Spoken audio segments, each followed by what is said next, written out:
choose to love where freedom flies.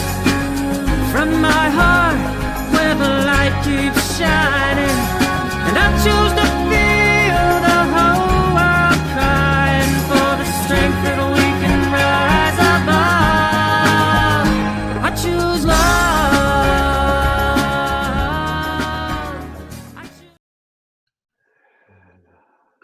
Well, hello, Larry. How are you doing? Hey, Andreas. Good to see you. Good. Welcome, everyone, to this episode of our weekly talk. And today we have planned our goal today is to introduce you to our website and all the many resources that we have available at Grace Healing. It's sometimes overwhelming, so we want to just make it very easy for you, and it really is very easy. Before I will show you those resources, Larry, would you give us a quick introduction and history about Grace Healing so we can put it in context with all the resources that we have? Definitely. And one of the things I want to touch upon is what you just said about the vast amount of resources we provide on the website. And sometimes it can be overwhelming. But one of the things that we want to do within Grace Healing is the information that we have is available for all.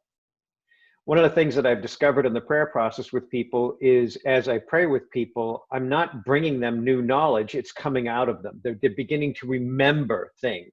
They let go of things that they thought they knew in church and go, oh my God, that's the way I've always thought. And it's peeling back layers to get them to this knowledge that we're holding on the website. And at a time, like the original structure of Grace Healing didn't understand me when I said I wanted to make this available to people, because they were thinking, how do you monetize this? How do you get resources from it? And I just wanted people to have access to it. It's kind of like the book of Covenant in Love. I didn't sit down to write a book. I came back from doing a 7-day event, and all of a sudden it overtook me that I was to sit, and then I began typing. And then 7 days later, the whole book was out. So to me, it's not information that Larry had or information that Larry's disseminating to the world. It's information that came through me that I need to make available to people.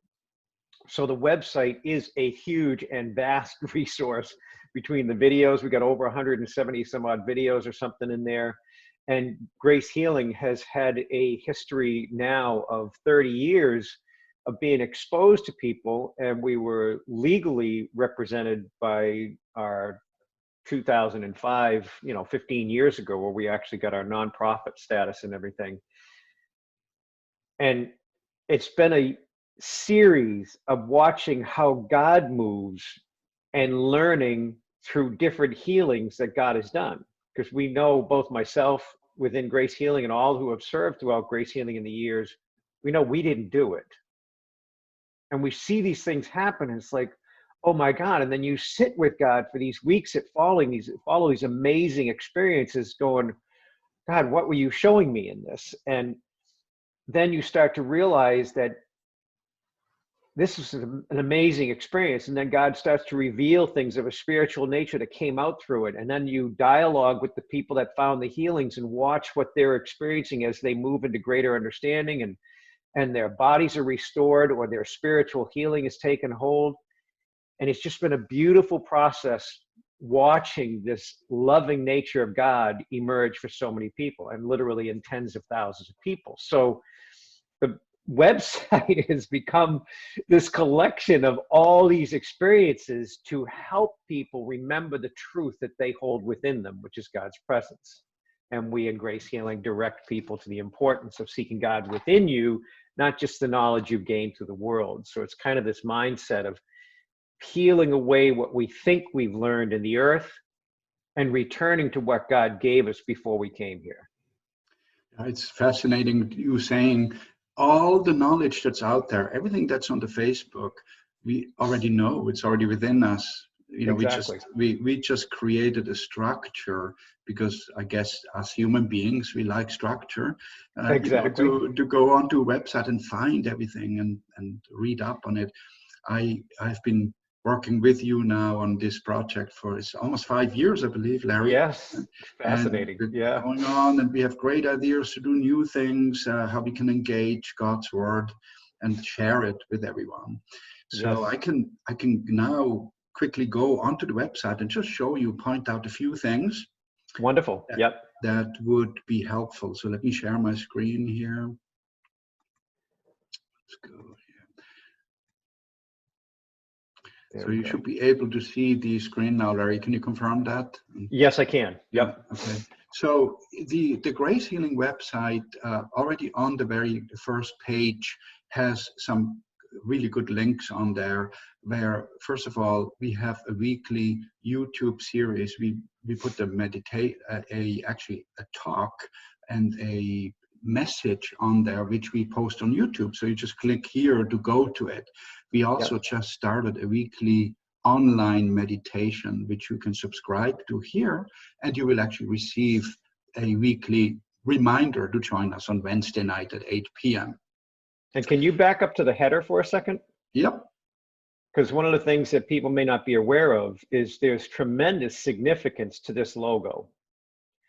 And there is an actual place on the website to learn about that. And then also above the logo is specific instruction and meditative awareness for the coronavirus in a time of blessings to shift people out of this fear mindset. But there's a huge unfolding that came out relating to this logo and the years that it took to finally emerge as it came through your son, and the beautiful work that he did on the artwork and then the animator that put it together. It's just, to me, that's been living in me for years. And to see it actually manifested there is just awesome. So having these tools like the website is incredible. That's great. And someday, I mean, here's an introduction to the symbol. There's a link here which actually goes into the history of it, but maybe we can do a talk about it at some point and go into details. That would be interesting. A couple other things I'd like to just point out is here under the More section, we have the weekly teaching. In the weekly teaching, we update the YouTube video, the link to the YouTube video every week. So you basically down here, you see the one we posted on April 28th, as well as a link to the one from the week before. Also an example here of our live meditation call that we do, where you can subscribe to, again, by just clicking here. Also important, we have a Facebook page. Here's the link. And the YouTube link where you can go directly right from the website. It's kind of the central station of Grace Healing. You can really get anywhere you want to go to. In the learning section, I wanted to show you the learning resources. You will find the introduction to the church symbol, the logo that you saw there at the beginning on the homepage, some meditation, the River of Life meditation. And I'm looking for the book. Oh, here it is. So the book you mentioned, The Covenant in Love, Larry, that came through you a few years ago, we actually digitalized it. So you can click here and it's opening as a PDF. And what's really good about it is you can look at it online, scroll through it, read it. You can even download it. And the meditation and the CDs that came with the original book are embedded right in the document, so you can listen to them as well. So, and I'd like to say something really quick on that. For those CDs that were with the original book, was as the book was coming through me, I had this awareness that God wanted me to extend them in the form of a digital CD at that time, now available through digital online. And they are very significant in helping people peel away the layers of the earth and actually be able to read this. The book, what I found was when I initially sent the book out to a number of people to review the book, there were people that were physically healed just by touching the book. There were people that were healed while reading through the book. And then also there was an experience with the editors looking at the book, the 3 professional editors that I went to before I actually found the one that was able to work with it. They were having a real challenge on a professional level. They couldn't edit because every time they thought they had a certain understanding and they got further in the book, they went, oh, well, I'm going to go back to here, and all the words changed.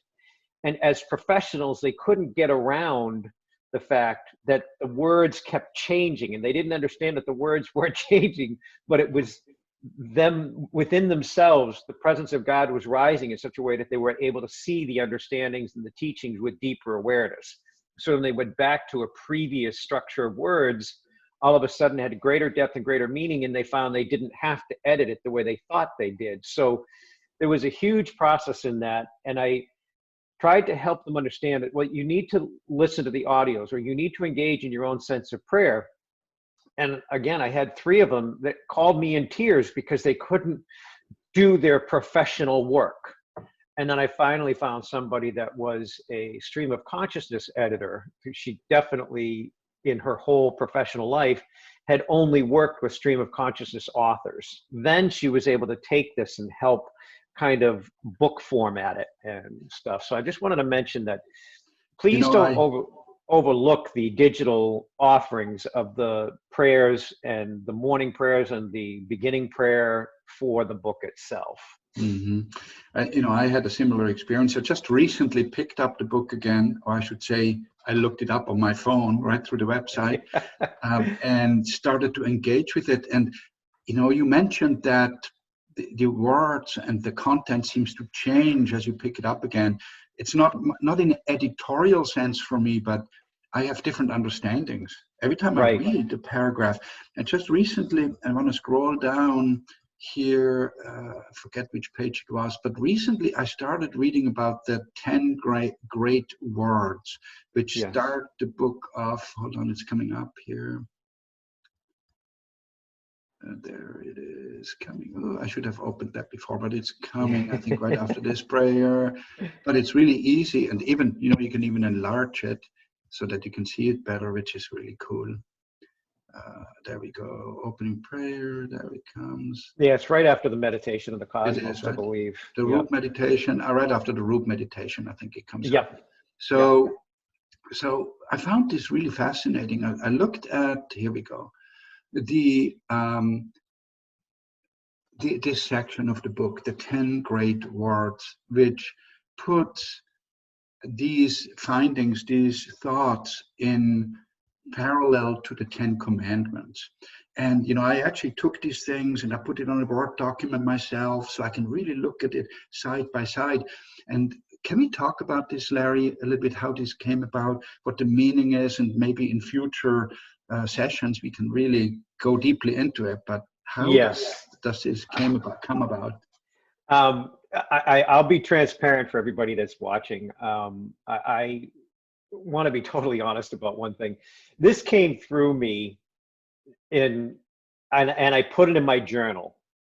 I didn't even put it in the book at first. And I kept getting this reference of the great words, the 10 great words, the 10 great words. And I had this awareness in me that they were a sense or comparative to the 10 commandments. And then I ran into somebody who was a biblical exegete and transliterator. And a transliterator is somebody that goes back to the anthropological research of the time, and he takes the language of the time and he combines it and he goes back to the original text, which is the exegete, the person that actually disseminates these things. And he kept asking me, where are you getting this descriptive, the 10 great words? I said, well, it just kind of came out of me. And he says, well, that's what it was originally. And I was like, what do you mean? He says, well, they were originally called the 10 great words. They were never called the commandments.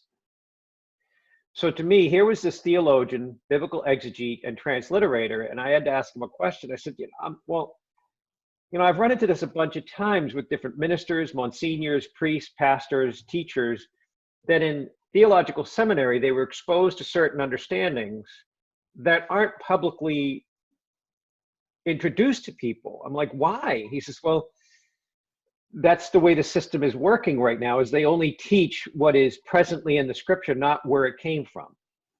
And as a transliterator, he was looking at it saying, it's shameful that here we have this knowledge and we're not disseminating it to the people. And I said, so what do you mean by the 10 great words being the origin? He says, well, it was originally presented as a great word, not a commandment. You were not forced into a place of command understanding of what you were going to do. It was presented in a format that was here. in the nature of my presence, you will know these natures within you. You will know this attribute to be within you. You will know this understanding to rise from within you. So in me, that's when I went back to my journal while the book of Covenant and Love had been formed into a book. And then I just kind of like fought and struggled with God, and I stuck it into, like chapter 27. I put it in the back. You actually want me to touch this subject? You want me to go down this road? Do you really want me to touch this kind of argument that Larry was having with God? And I got it into chapter 27, and I felt this peace overcome me. And then the peace was not sustaining. And I was like, I'm supposed to do more. So I was praying over each chapter. I would pray over each chapter, see if God wished to reveal something within me that I may have missed, or something that God wanted me to alter because I may have transposed it, or if I had left something out. And as I did that, it was a fascinating journey, because I went through chapter to chapter, and normally there would be nothing wrong, but then I'd come to like chapter 5, and I had this clear awareness that there was something, and I would be drawn to a certain page, and then I would see there were these words that were transposed or something. It would just come out.